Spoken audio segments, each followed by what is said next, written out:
আজকে আমরা দেখব তৃতীয় পর্যায়ক্রমিক মূল্যায়ন 2025-এর জন্য দ্বিতীয় শ্রেণীর স্বাস্থ্য শারীর শিক্ষার প্রশ্ন, যেখানে পূর্ণমান 30, সময় রয়েছে 1 ঘন্টা। একে থেকে যে প্রশ্নগুলো আমাদের এখানে রয়েছে, প্রতিটি প্রশ্ন কিন্তু 1.5 নাম্বার করে, অর্থাৎ এই 4টি প্রশ্নের যেটা সঠিক হবে সেটা তোমাকে একটা টিক চিহ্ন দিতে হবে, আর এর জন্য কিন্তু থাকছে মোট 6 নাম্বার। দেখো 2 দাগের যেখানে প্রশ্ন, বাক্যটি সত্য বা মিথ্যা লেখো, অর্থাৎ যেটা সত্য হবে তুমি তার বক্স এখানে লিখলে, কোনটা সত্য বা কোনটা মিথ্যা এই বক্সের মধ্যে তুমি ওখানে ফিল আপ করবে। এর জন্য রয়েছে 6 নাম্বার। একটি শব্দে বা বাক্যে উত্তর দাও, 10 নাম্বার রয়েছে। 5টি প্রশ্নের জন্য প্রতিটা কিন্তু 2 নাম্বার করে রয়েছে।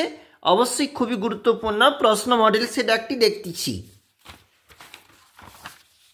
এটা হচ্ছে 2 নাম্বার পেজ, যেখানে পরবর্তী প্রশ্ন 4 দাগের প্রশ্ন বলেছে 4 গুণ 2, অর্থাৎ এই দুটি প্রশ্নের জন্য 4 নাম্বার করে রয়েছে এবং প্রশ্নগুলি খুবই গুরুত্বপূর্ণ।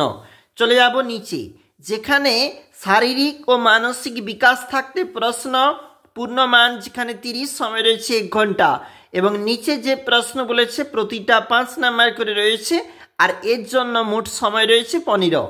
বলেছে 2 দাগে ছবি দুটি রং দিয়ে ভরাট করো। তোমাকে এই দুটো ছবি তোমাকে রং দিয়ে ভরাট করতে হবে, আর এর জন্য তুমি পাচ্ছ 15 নাম্বার। এটা আমরা দেখলাম 2 নাম্বার পেজ।